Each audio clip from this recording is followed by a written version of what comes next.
Shalom, jumpa lagi di channel video Bu Eli, sahabat kimia. Siapa saja yang suka kimia, kepo sama kimia, mau belajar kimia dengan konsep yang benar tanpa menghafal rumus, silahkan join di channel ini. Terima kasih.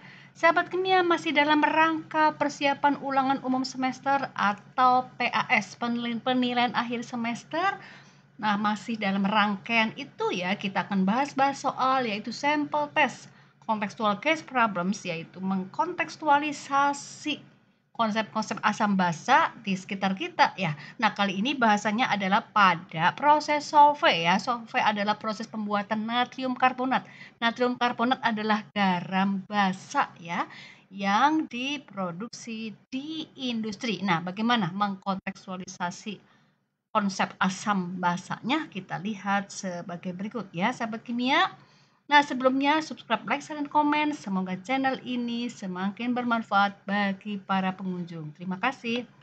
Proses solve ini adalah produksi natrium karbonat di industri. Ini adalah salah satu infografis dari murid Bu Eli ya, tahun 2019.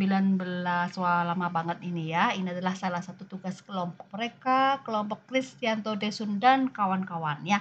Nah, di infografis ini sahabat kimia akan melihatnya dimulai dari pengenalan natrium karbonat secara sifat fisikalnya ya. Fisikalnya adalah bentuknya kristal, warnanya putih, dia punya sifat fisika yaitu titik leburnya sekian, densitas, kapasitas panas, dan lain-lain. Nah, solve disebut sebagai proses solve ini nama orang ya, karena ditemukan oleh penemunya yaitu Ernest Solvay pada akhir tahun 1800 ya, dan ini digunakan secara luas ya di dalam penggunaan maksudnya digunakan untuk memproduksi natrium karbonat ya.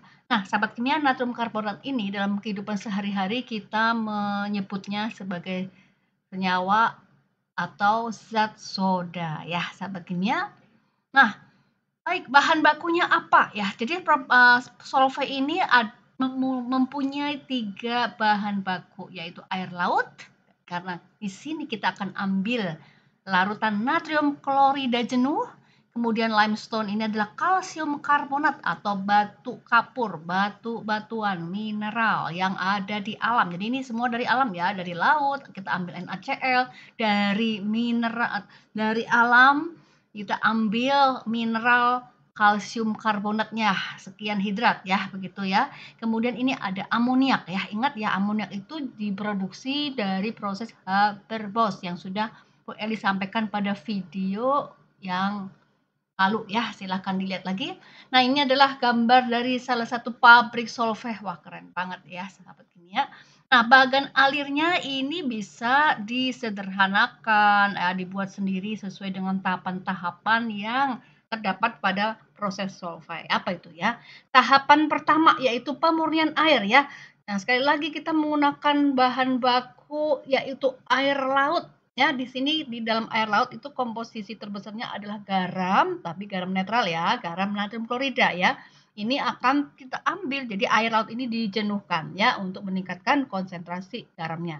Yang kedua, pembentukan natrium hidrogen karbonat ya. Natrium hidrogen karbonat ini kita sebut sehari-hari namanya soda kue ya. Terjadi ini di dalam menara solvay ya. Sahabat kimia bisa melihat di sini ya. Ini ada air lautnya, kemudian masuk ke sebelah ini ya, menara solvaynya ya. Di sana terjadi apa? Ada amoniak sebagai bahan baku utama tadi ya, kemudian di air laut di sini ada natrium kloridanya dan ini ada airnya ya. Kemudian dimasukkan juga gas CO2 di sana, kemudian dihasilkan apa? Produknya natrium hidrogen karbonat dan produk sampingnya adalah amonium klorida. Nah, sampai di tahap 2 ini kita sudah menjumpai banyak senyawa kimia ya. Senyawa kimia apa? Yaitu yang berupa basa lemah. Ini konsepnya ada konsep asam basa di sini ya, asam, basa, dan garam. Kalau asam tambah basa kan menjadi garam ya. Di sini ada amoniak, ada garam netral, natrium klorida, ada gas CO2 ini adalah senyawa oksida asam ya. Kemudian ini adalah garam basa, natrium hidrogen karbonat atau soda kue ya. Dan ini adalah garam asam atau NH4Cl. Nah, sahabat kimia, tahap ketiga adalah setelah terbentuknya natrium hidrogen karbonat, maka kita membentuk natrium karbonat ya. Memang NaHCO3 ini dipisahkan dari menara Solvay. Ini menara Solvay-nya ya. Menara Solvay-nya setelah dipanaskan pada suhu 300 derajat Celcius untuk memproduksi sodium karbonat alias natrium karbonat. Jadi begini ya. Soda kue itu kita hilangkan CO2-nya ya. Kita hilangkan CO2-nya, kita hilangkan uap airnya, maksudnya dikurangkan kadar airnya ya dengan melalui pemanasan pada suhu 300 derajat Celcius. Yang terjadi adalah ini namanya dekomposisi termal ya. Dekomposisi by termal melalui suhu, melalui pemanasan sehingga NaHCO3 akan menghasilkan natrium karbonat ya dan melepaskan uap air, uap panas dan gas CO2. Nah, gas CO2 ini tidak dibuang ya, karena dia akan didaur ulang, digunakan ulang dan dikirim kembali ke proses Solvay di sini ya. Karena prinsip kerja dari proses industri itu sangat efisien, sangat efektif ya, sehingga side products ini tidak ada yang dibuang, umumnya akan dimasukkan lagi ke menjadi feed ya, menjadi umpan bagi proses utamanya ya, yaitu proses pembuatan berikutnya ya, karena ini merupakan siklus ya. Nah, kemudian yang D ya, di sini ada tahap ammonia recovery. Ammonia recovery adalah bagaimana NH4Cl yang merupakan hasil samping atau side product dari menara Solvay ini dikeluarkan dari filter pada saat bersamaan dengan NaHCO3 ya, dan dikirim ke tempat di mana ammonia recovery akan terjadi dengan bantuan CaO. CaO ini punya sifat kalsium oksida, ini punya sifat menyerap air ya, menyerap uap air yang berasal dari batu kapur dengan proses seperti ini ya.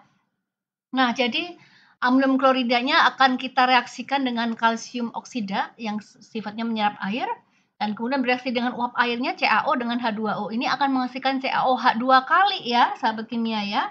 Nah, sehingga di sini kita akan melihat ya pembentukan amoniak, gas amoniak ya, dan CaCl2 sebagai hasil samping beserta dengan H2O ya. Jadi ini sebetulnya reaksinya ada 4 tahap, tapi reaksi yang sederhana yaitu reaksi yang terjadi dengan melibatkan basa, lemah, garam ya, kemudian garamnya ada garam asam sebagai produk.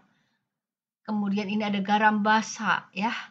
Dan juga ya melibatkan ini basa kuat juga ya, karena reaksi dari CaO dengan H2O menghasilkan basa kuat CaOH 2 kali ya.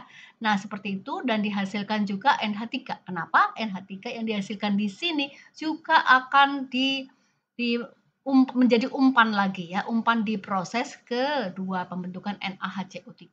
Nah, sahabat kimia perlu menyampaikan bahwa zat-zat yang dihasilkan ini ya, tadi misalnya NH3 akan menjadi umpan lagi di sini ya. Kemudian ada natrium, ini produknya ya. Dan ada NaHCO3 ya, ini juga akan menjadi umpan lagi ya, karena NaHCO3-nya itu akan dipanaskan melalui suhu yang cukup tinggi sekian menghasilkan produknya natrium karbonat ya. Nah, bagaimana dengan CO2? CO2 juga akan menjadi umpan ya, karena CO2 ini nanti akan dikirim kembali ke menara Solvay. Nah, di sini ya, di sini di tahap kedua ini ya. Nah, demikian sahabat kimia. Lalu bagaimana dengan hasil akhirnya? Amoniak jadi umpan, CaCl2 dan H2O ini nanti kalau kita reaksikan akan menghasilkan CaOH 2 kali juga ya. Di sini ya, sahabat kimia ya. Nah, ini akan menjadi umpan lagi. Jadi intinya tidak ada zat yang terbuang pada proses Solvay. Semua akan digunakan kembali menjadi feed atau umpan atau reaktan ya bagi reaksi-reaksi selanjutnya. Nah, hasil akhirnya itu ada 3 ya, light sodium carbonate, light ash ini adalah Na2CO3 yang ringan ya, yang lebih putih warnanya ya, lebih soft ya, ini untuk medis ya. Kemudian untuk pengendali pH, karena ini sifatnya garam basa ya, mengendalikan pH, menurunkan pH air ya. Kalau ada air asam, melakukan penjernihan air, kita bisa menggunakan ini. Yang kedua adalah bentuknya granular ya. Granular itu abu yang ini itu maksudnya adalah di atas powder. Kalau ini light ash ini adalah powder ya, powder ringan. Kalau ini bentuknya granular. Granular itu dari kata granul ya. Granul itu berbutir-butir kecil-kecil lah ya, seperti itu.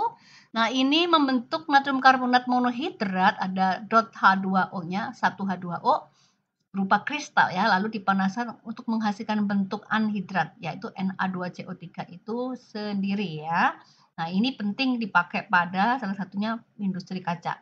Kemudian refined sodium hydrogen carbonate tadi sudah disampaikan, NaHCO3-nya ya sahabat kimia, NaHCO3-nya itu juga selain bisa kita gunakan sebagai umpan, ternyata ada yang diambil untuk produk dari bidang farmasi ya, pendinginan, pengawetan beton dan sebagainya ya. Nah, seperti itu ya, dan jangan lupa sodium hidrogen karbonat juga kalau diolah juga bisa menjadi soda kue yang dipakai sebagai pengembang pada pembuatan kue-kue ya, kue bolu menjadi berlubang-lubang karena ada gas CO2 di sana yang menembus permukaan dari tepung ya, sehingga memberikan rasa empuk ya, memberikan kesan empuk, bukan kesan kan memang menjadi empuk karena ada lubang-lubang yang dihasilkan dari penetrasi gas CO2 hasil pemanasan NaHCO3 pada pembuatan kue ya. Nah, seperti itu ya sahabat kimia yang Bu Eli bisa sampaikan. Nah, tetapi kita perlu kembali ke sini ya sahabat kimia ya.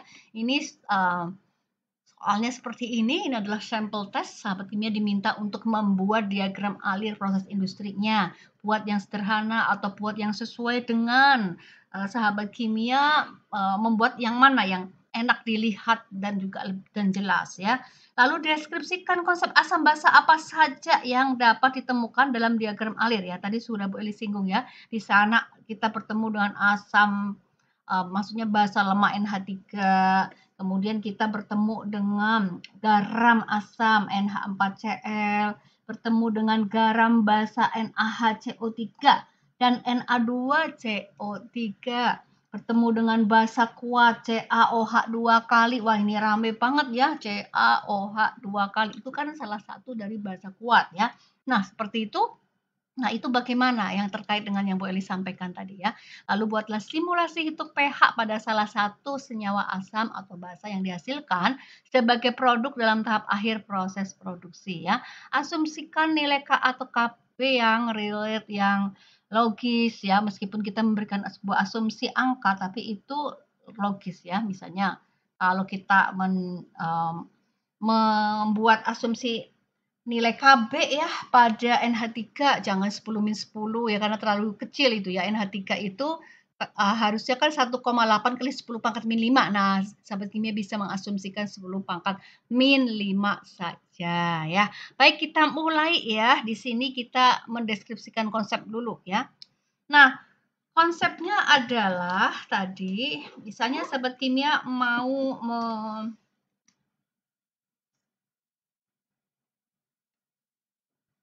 ini ya.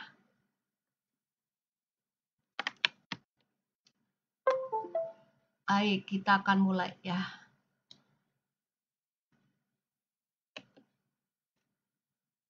NH3 ya.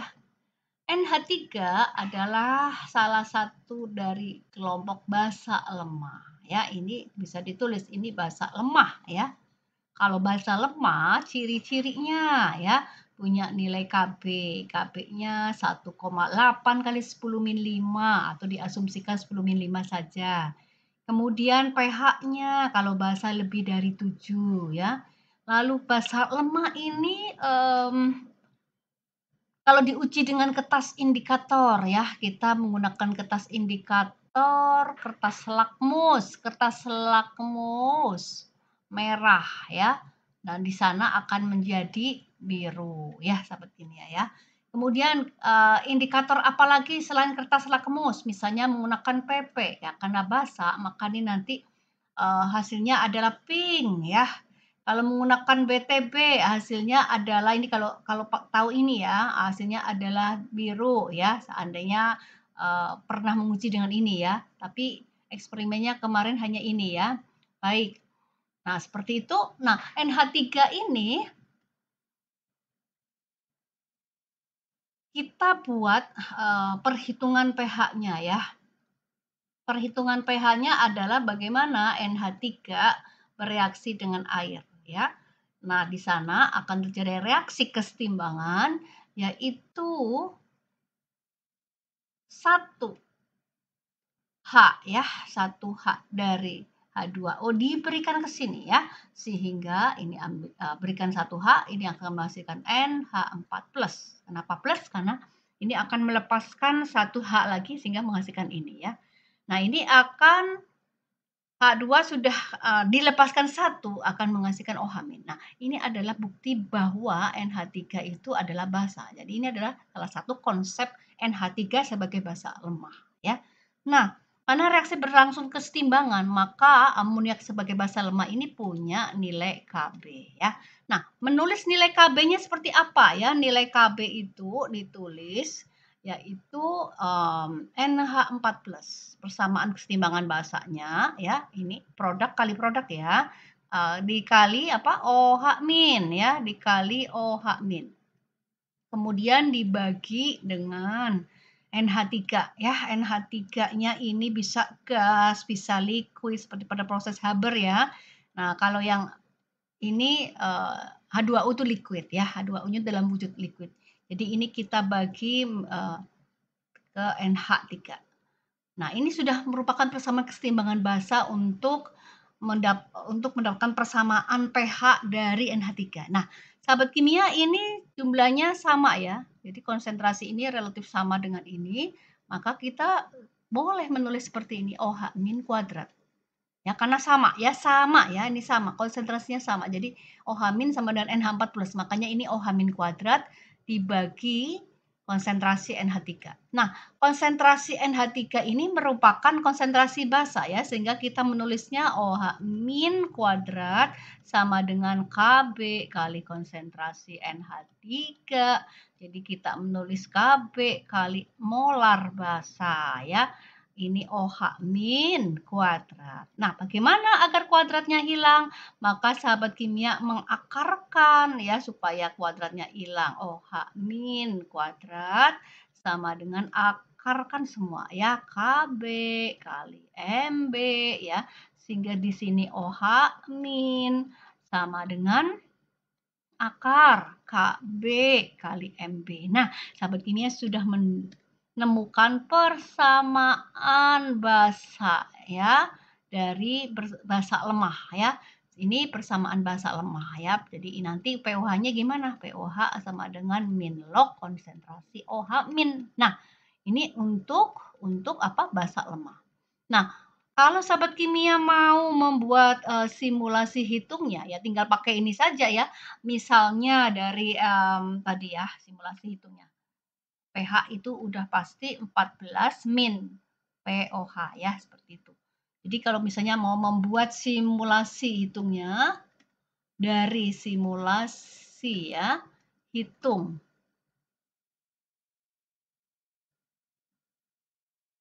NH3 ya sebesar 0,1 molar. Ya, lalu nilai Kb-nya asumsi 10 min 5 ya. Maka berapa pH-nya? Kita hitung dulu OH-nya. OH-nya adalah akar Kb dikali molaritas basa ya. Sama dengan 10 pangkat min 5 ya. Kali ini 10 pangkat min 1 sama dengan akar 10 pangkat min 6. Berarti ini 10 min 3 dalam satuan molar. Ingat ya, konsentrasi itu dalam satuan molar ya.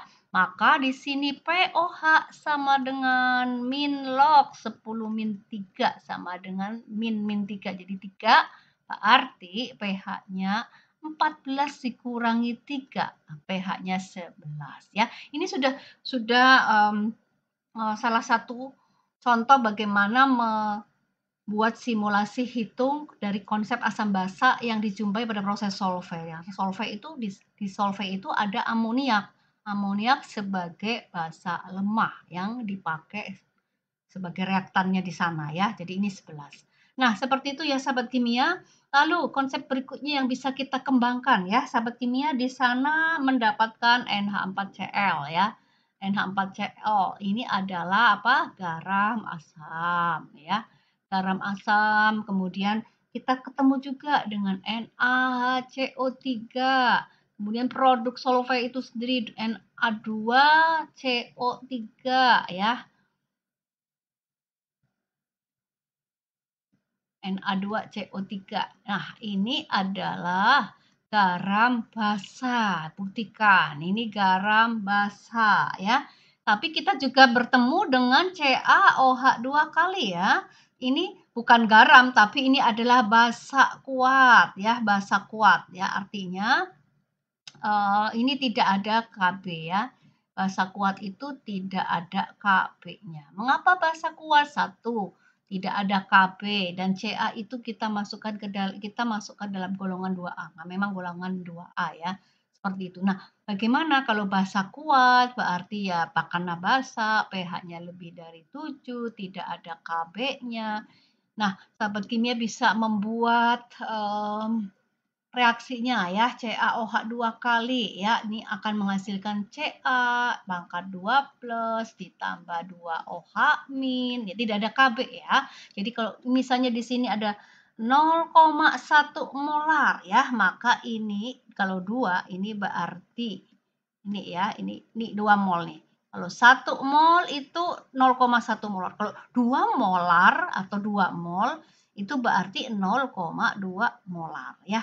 Maka yang namanya pH basa kuat karena tidak ada Kb-nya ya, maka pOH itu langsung masukkan ke persamaan min log OH min ya. Berarti langsung min log 2 kali 10 pangkat min 1. Ya ini kalau tanpa kalkulator itu menjadi 1 min log 2 ya pOH ya. Jadi pH-nya sama dengan 14 min 1 min log 2 ya. Nah, jadi berapa? 13 ditambah logaritma 2 ya. Jadi kita bisa melihat sebenarnya perbedaan antara yang ini sebagai basa kuat ya. Ini sahabat ini bisa menulis seperti ini, basa kuat, pH-nya 13. Jauh ya, sama yang NH3 tadi. NH3 ini sebagai basa lemah ya. Basa lemah, pH-nya berapa? 11 ya. 0,1 molar dengan Kb sekian, itu pH-nya 11. Sedangkan yang ini 0,1 molar, pH-nya 13 lebih. Ini beda 100 kali lipat lebih basa ya si CaOH2. Maka dibilang basa kuat dibandingkan dengan yang ini ya, yang basa lemah ini ya. Seperti itu sahabat kimia ya. Nah, sekarang kita menuju ke garam-garamannya ya. Nah, garam di sana, di sini ada garam asam ya, NH4Cl. NH4Cl ciri-ciri garam ya. Maka dia sangat mudah bereaksi dengan air untuk menghasilkan ion-ionnya karena merupakan larutan elektrolit. Nah, masing-masing kita buat reaksinya dengan air, ini namanya reaksi hidrolisis ya. Jadi ini lepas H1 ke sini, karena dia plus itu melepas 1H, dia akan menghasilkan NH3 dan menghasilkan H3O+. Ya. H3O+ itulah H plus ditambah H2O, sehingga ini merupakan garam asam. Ya. Cek dulu pH-nya, cek ya pH-nya kurang dari 7, kemudian di sana kalau kita uji dengan indikator kertas lakmus biru menjadi merah, ini terdapat di mana juga bisa ya disampaikan seperti itu. Nah, bagaimana dengan Cl-min?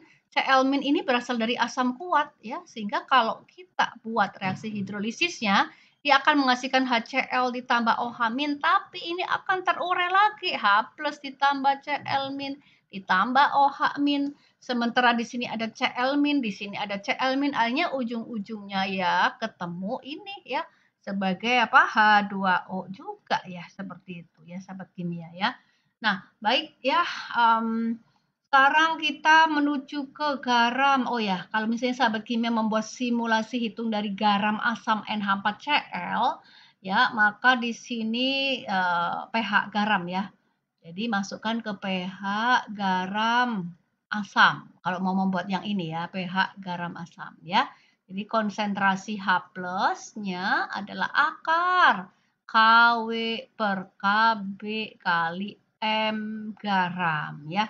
Karena ini garam yang hanya merilis 1 mol ion H plus ya, maka ini kalau misalnya sahabat kimia membuat simulasinya ini KW itu 10 pangkat min 14 ya, KB itu asumsikan 10 min 5 karena dia ada NH3-nya ya.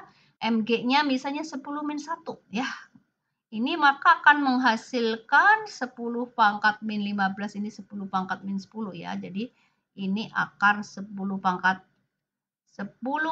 min 5 ya. Akarnya sudah hilang ya, akar 10 min 10 ya kan. Ini jadi 10 min 5. Seperti itu, molar ya. Ini adalah H plusnya, konsentrasi H plusnya ya. Nah, lalu ini ke sini ya. Jadi pH sama dengan berapa? pH min log konsentrasi ion H plus yang dihasilkan dari hidrolisis garam asam. Ini min log 10 min 5 sama dengan 5. Ya, ini sudah merupakan simulasi hitung dari garam asam yang namanya amonium klorida tadi ya. Nah, baik, sekarang kita boleh lanjutkan ke garam NaHCO3 ya. NaHCO3 itu adalah garam basa. Buktinya apa? Na plus ditambah HCO3 min ya. Kemudian Na plus ini ya tidak bisa melepaskan hidrogen ke sini, tidak punya hidrogen ya. Tapi HCO3 min bisa plus H2O ya. Ini akan min itu menangkap satu H dari sini sehingga menghasilkan H2CO3 ditambah OH min ya. Ini menunjukkan ciri-ciri garam basa ya. Nah, satu lagi ya sahabat kimia yang Na2CO3 ya ditambah H2O ya. Jadi ini dan ini. Ini reaksinya Na plus, tapi ini ada 2 ya, tulis aja 2 plus ya, ditambah CO3. Karena ini 2 kali 1 plus 2, maka ini jadi min 2 supaya membentuk molekul senyawa yang netral ya, min 2. Nah, lalu Na plusnya ya, Na plusnya juga tidak mengalami hidrolisis, sementara CO3 2 minnya mengalami hidrolisis. Ya, hidrolisisnya berlangsung 2 tahap. Ini akan menghasilkan ini ke sini ya. HCO3 min ditambah OH min ya. Kemudian HCO3 minnya bereaksi dengan air lagi akan menghasilkan H2. Ini kasih lagi ya ke sini ya. H2CO3 ya. Ya, ditambah OH min. Nah, adanya OH min ini sudah menunjukkan garam basa. Nah, jika sahabat kimia mau menampilkan simulasi hitung pH-nya ya juga silahkan dikembangkan seperti ini ya. Tapi ini bukan konsentrasi H plus untuk pH garam basa, itu sahabat kimia menggunakan ya OH min karena garam basa ya, pH garam basa ya, OH min. Ya, ingat OH min akar KW. Ya, ini sebenarnya diperoleh dari kali apa KB atau KA, KB ya, dari penurunan persamaan yang cukup panjang ya, tapi hasil akhirnya seperti ini ya. Itu silahkan lanjutkan bla bla bla. Nah, satu lagi Bu Eli akan menambahkan tentang buffer ya, tentang larutan buffer. Kalau sahabat kimia bisa mengembangkan sampai ke sini itu sangat baik sekali ya, mengingat sekaligus larutan buffer. Buffer itu dibentuk dari asam lemah ya ditambah garam ya, asam lemah ditambah garam ya. Nah, lalu ini akan membentuk apa? Buffer asam. Ini akan membentuk buffer asam. Nah, di sini di proses solvay kita tidak menjumpai asam lemah ya. Jadi kita menggunakan buffer yang satu lagi ya. Nah, yang kedua adalah larutan buffer yang dibentuk dari basa lemah. Nah, di solvay ini ada basa lemah ya. Namanya NH3 tadi ya. Ditambah garamnya ya. Garam dari ini ya, garam dari ini ya. Jadi ini nanti akan membentuk buffer basa. Yang mana tuh? Buffer basa ya. Jadi di solvay itu basa lemahnya itu NH3. Nah, NH3 ini kalau kita reaksikan dengan garam dari NH3, NH4Cl ya. Inilah merupakan larutan buffer basa ya, buffer basa ya. Karena apa? Ini basa lemah. Ini sudah konsep basa lemah ya. Kemudian yang ini adalah garam dari basa lemah itu, garam dari basa lemahnya ya. Konjugasinya ya, atau kalimat lainnya adalah merupakan konjugasi, senyawa konjugasi. Jadi kalau ini basa lemah berarti ini asam konjugasi ya, asam konjugasi atau konjugasi dari basa lemah ya asamnya ya. Ini merupakan asam konjugasi. Jadi asam konjugasi pasangannya itu merupakan garam dari basa lemah. Jadi kalau NH3 itu asam konjugasinya itu nanti NH plus dan Cl- atau NH4Cl sebagai garam atau NH4 plus saja. Jadi sahabat kimia bisa menuliskan pasangan asam basanya ini sebagai basa lemah dan NH4 plus ya. Ini NH4 plus kalau bereaksi dengan Cl- ini garamnya dan ini merupakan larutan buffer basa ya. Ini kita baru bicara tentang campurannya ya. Nah, kemudian di sana ada yang namanya ada asam lemahnya ya. Misalnya kalau misalnya sahabat kimia mau membuat buffer asam ya, buffer asam maka dibentuk dari H2CO3 ya. Meskipun di solvay tidak dijumpai H2CO3 ya, tapi kita membuat misalnya H2CO3 sebagai asam lemahnya. Nah, ini punya garam. Garamnya adalah salah satunya adalah itu ya, NaHCO3. Ini dijumpai di solvay ya. Nah, atau Na2CO3 ya. Oke, Na2CO3. Ini sebagai produk dari solvay itu. Na2CO3 ini adalah garam. Garam dari asam lemahnya ya. Dan H2CO3 dan natrium karbonat ini membentuk larutan buffer yaitu buffer asam. Larutan buffer adalah larutan yang bisa mempertahankan pH ketika larutan itu diberikan sedikit penambahan asam kuat atau basa kuat pada kapasitas yang masih bisa ditoleransi ya. Jadi asam karbonat, natrium karbonat adalah buffer asam ya, karena asam lemah dan garamnya. Kemudian NH3 ya dan NH4Cl itu adalah buffer basa ya. Nah, saya ini mau menambahkan lagi ya. Asam karbonat dan NaH2CO3 apakah bisa? Ya, ini asam lemah. Yang penting ada komponen asam lemahnya ya atau basa lemahnya ya. Ditambah garamnya NaHCO3. Ini juga bisa ya seperti itu. Nah, baik sahabat kimia, mungkin sampai di sini dulu ya. Oh ya, kalau misalnya ada yang mau menambahkan dengan simulasi hitung larutan buffer bagaimana Ibu? Nah, boleh saja ya. Jadi kalau buffer basah itu kita punya persamaan seperti ini ya. Saya sahabat kimia menambahkan. Simulasi hitung pH dari buffer basa ya. Buffer basa berarti kita menggunakan OH- ya. OH- sama dengan nilai Kb, Mb per Mg ya. Nah, Kb-nya misalnya ini buffer basa yang tadi ya, gabungan NH3 dan NH4Cl ya. Kb-nya dari Kb ini 10⁻⁵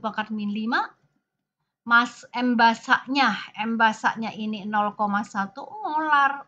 Dan NH4Cl garamnya ya, M garamnya juga 0,1 molar. Kita anggap satu-satu saja semua, berarti ini 10 min 1 per 10 min 1, berarti 10 pangkat min 5 ya. Maka POH-nya min log 10 pangkat min 5 sama dengan 5. Maka pH-nya sama dengan 14 min 5 sama dengan 9 ya.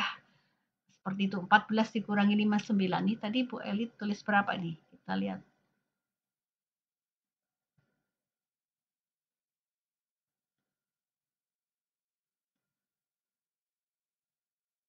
Di sini ada ya, tadi NH4 14. Oh ya, ini sudah betul. Ini untuk yang NH3.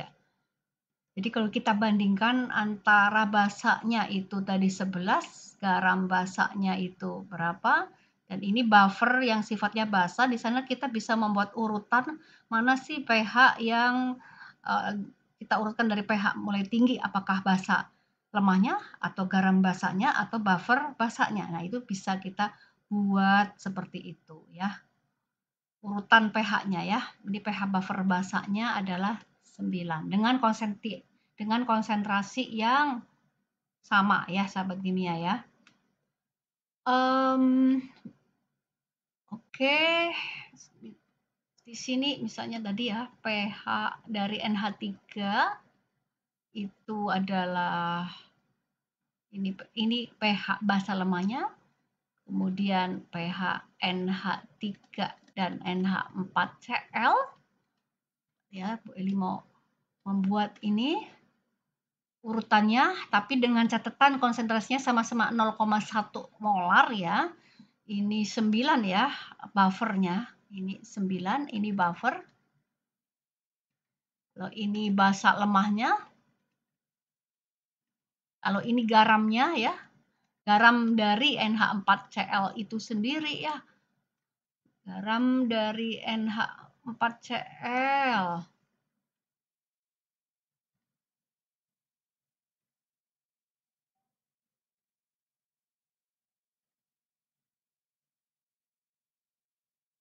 Ini tadi 11 ya, 11.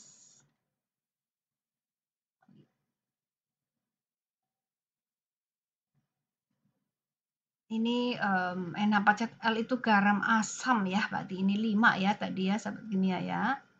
Karena kita juga menggunakan 10 min 1 untuk konsentrasi garamnya.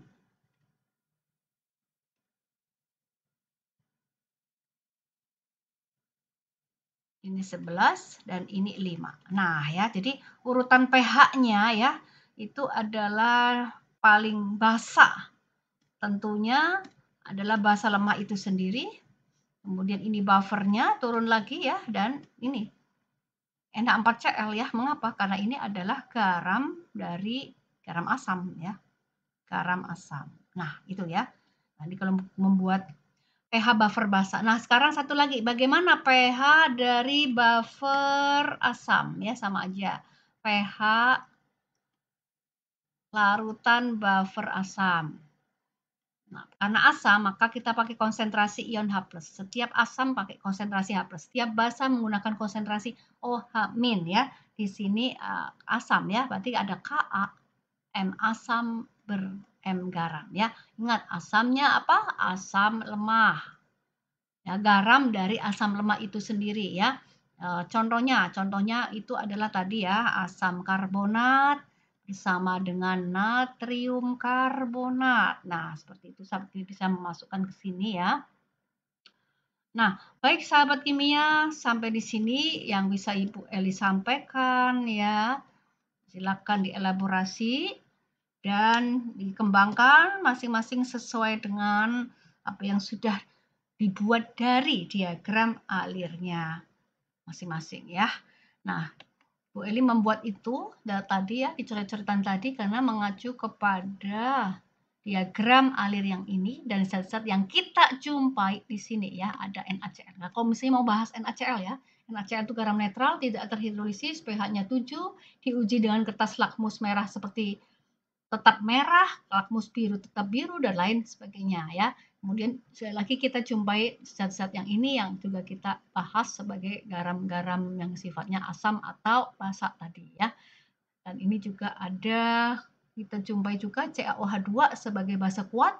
Nah, di sini ada CaCl2, ini garam juga ya sahabat kimia, tapi garam netral nih. Ini garam netral ya karena dia berasal dari basa kuat dan asam kuat. Jadi di sini banyak sekali di proses solvay ini konsep-konsep kimia yang bisa ditulis dengan lebih complicated ya, lebih ya lengkap seperti itu dan mendeskripsikannya jadi lebih kaya ya. Terima kasih sudah menonton video ini.